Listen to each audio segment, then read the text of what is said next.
દેશના સંસદ ભવનમાં કોંગ્રેસી નેતા અને વિરોધ પક્ષના નેતા રાહુલ ગાંધી દ્વારા હિન્દુ વિરોધી નિવેદન આપવામાં આવ્યું હતું, જેનો દેશભરમાં હિન્દુ સંગઠનો દ્વારા વિરોધ કરવામાં આવી રહ્યો છે.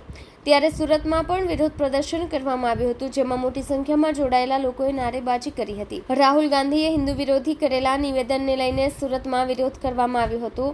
જય મહાવીર સેવા સંઘ દ્વારા વિરોધ કરવામાં આવ્યો હતો. જય મહાવીર સેવા સંઘ દ્વારા એક રેલીનું આયોજન કરાયું હતું. આ રેલીમાં મોટી સંખ્યામાં લોકો જોડાયા હતા.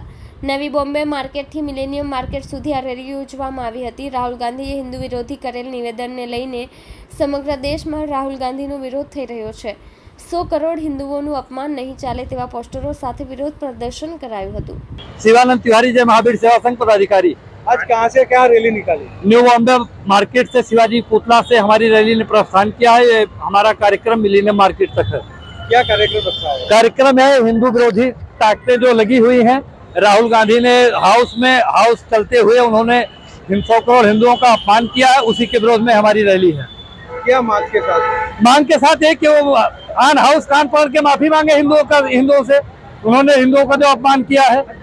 आगे क्या कार्य? आगे की रणनीति हमारी यही है कि झारखंड, महाराष्ट्र, हरियाणा में होने वाले विधानसभा चुनाव में जय महावीर सेवा संघ बड़े लेवल पे पदाधिकारियों की नियुक्ति करेगी और बूथ लेवल पर ये राहुल गांधी खान एंड कंपनी का पर्दाफाश करके कार्य कारनामों का उजागर करेगी।